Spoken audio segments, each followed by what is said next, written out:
The date is 1/5/2021. My name is Nug, and this is your nightly recap. First, going to start today off with the 76ers versus the Hornets. 76ers, again, showed why they're a top seed in the Eastern Conference right now, winning 118 to 101. This is the Hornets, but still just a dominant game from Philly. Ben Simmons, 12 points, 10 rebounds, and 6 assists. A near triple-double, up by 4 assists. He probably could have got it if he wanted, but there was a lot of garbage time in this game. Harris, 22 points, 5 rebounds. Seth Curry, 11 points. Embiid, 14 points, 11 rebounds, 2 steals, and 3 blocks, I think. Yeah, I messed up my spelling there. My bad. Green, Danny Green, that is, 13 points. Shake Milton, 10 points. Maxey, 16 points. Or no, 11 points. Wow, my spelling is off today. Howard, 9 points and 13 rebounds. The Sixers looked fairly deep. Looked like they could run 10, just about. 10 efficiently with points production, that is. And just came out just smoking. Really, from the beginning, from the tip, they were just on fire. Simmons and B looked like they played together well for like the first time efficiently in their career. They played well together. For the Charlotte, Gordon Hayward, 18 points, 8 rebounds. Rozier, 12 points. P.J. Washington, 12 points, 8 rebounds, and 5 assists. Devontae Graham, 15 points. And LaMelo Ball had a very good performance with 3 rebounds off a triple-double, 12 points, 7 rebounds, 9 assists, and 2 steals. LaMelo Ball, playing like this, and as Wiseman production has slowed with the reemergence of Draymond Green's play in the lineup, at this point, Ball looks as though he is the Rookie of the Year. There are some that have been creeping up that way, but Ball has really turned it up a notch lately, and if he puts up numbers like this on a semi-consistent basis, I see no reason why he won't win the award. Now the game. In the first half, it was relatively close until at the end of the second when Philly went on a 27-7 run to close the quarter. They just took over. The game was over by the end of the third. Hornets really had nothing once Philly got rolling, and that's pretty much how it went. They were my number one on the power rankings. I think Philly's on another level. Lakers are close. I'm not going to say Lakers aren't there too, but I think Philly has just really, it seems like when they win, they blow people out to the point where there's a lot of garbage time. And Philly's just been playing dominant. Don't know how long this is going to last, but with Doc Rivers there, you should at least see it until the playoffs. We'll have to see. A lot of games to be played. I think we're looking at about 65 games left in the season, so we're starting to get into it, but not really getting that much yet. Mavs Rockets is the next game up on the slate. 113 to 100 Mavs. Luka had a very dominant game. 33 points, 16 rebounds, 11 assists for a triple-double. Josh Richardson, 15 points off the bench. Hardaway had 30, and I don't know why I flipped that, but Cauley Stein, who started, had 15 points and 7 rebounds. 93 points out of the 113 that Dallas scored came from the 4 I just listed. Now, whether that is good in ways, but that is bad in ways, because it shows that they have a lack of other options to go to, and they just, I don't know. Dallas needs Porzingis back, but they did show a lot in this game. But Luke is not going to be able to do that every night, although he can get a triple-double about every night, but the points production is a little bit high.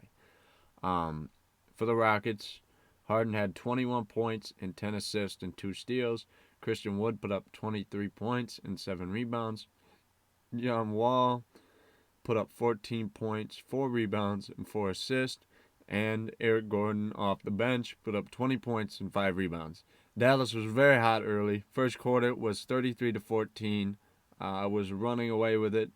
In the second, DeMarcus Cousins, who hadn't played very much this season, got ejected for what I would consider just, I guess nowadays it's an ejection, but I mean, it's a far cry away from even uh, Malice at the Palace, what had happened prior to that. I guess that is the reason why all this fallout with easy ejections nowadays is because they're trying to keep away from another Malice at the Palace. But it was a very light ejection for Cousins, and I feel as though the ref was a little bit too hurt by what Cousins did. I don't get why he threw him out that quickly.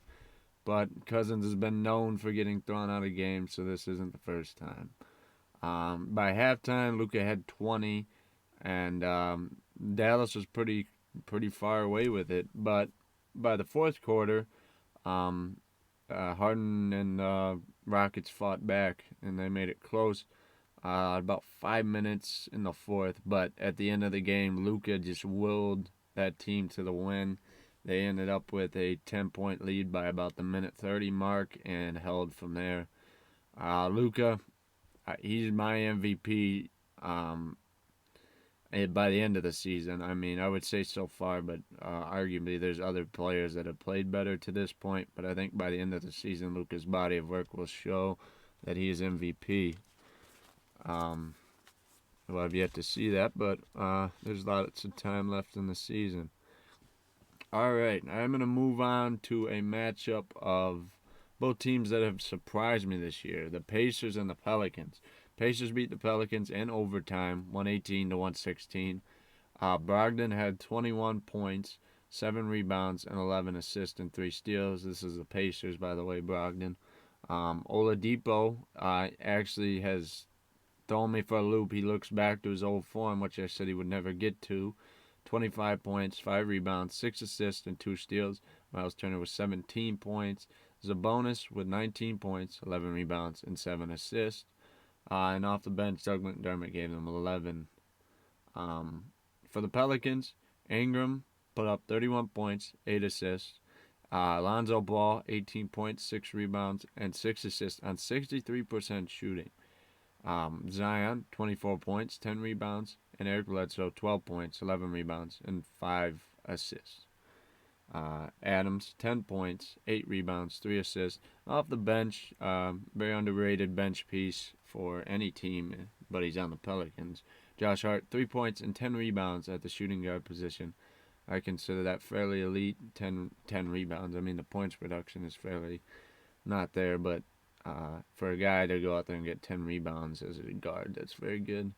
At half, it was close, 53 to 51. Pacers stayed close all game. Pelicans late in the fourth went on a run, had a 10-point lead, and choked it.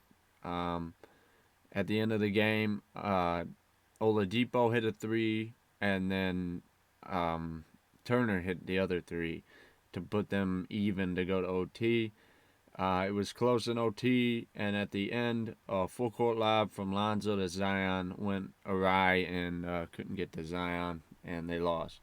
Although if the lob went through, they had about 0.8 seconds, I think, by the time it would have hit Zion, which is more than enough for him to put up a layup. So, very close game. Could have went either way.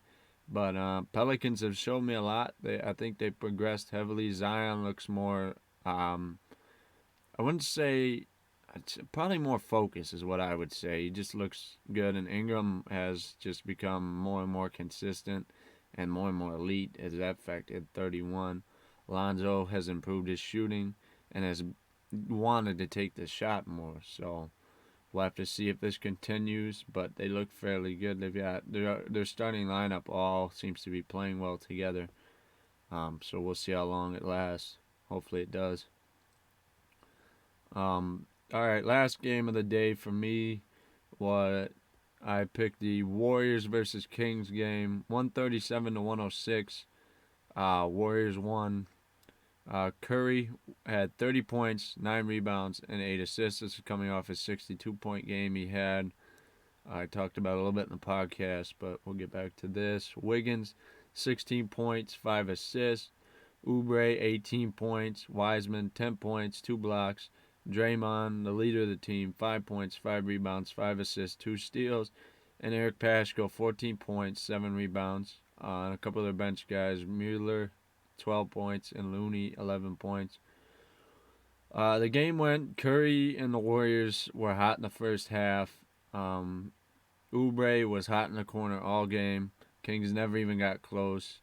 For the Kings, their best guys, Fox had 18 and 7 assists, but he Hield only 10. And Barnes 18 points and 9 rebounds.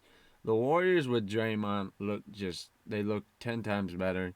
Draymond can bring up the ball because Wiggins and Oubre play better off the ball anyway.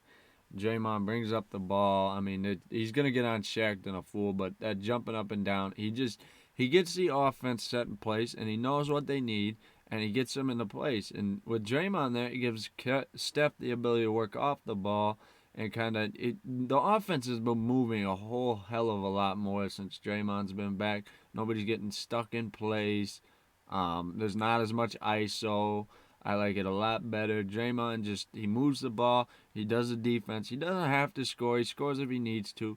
People are worried, oh, he doesn't. He only gets like 5 points a game. He's not that good. He's the defensive anchor for that team. Um, but with Draymond there, team is 10 times better.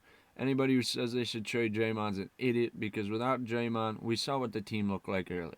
Team was not the same the first 3 games of the season. I think even 4. I don't know. Draymond may have only been back for 2 games, but now they are above 500, 4-3, trending upwards. So if you're buying in on the Warriors, you should buy in now because it's low.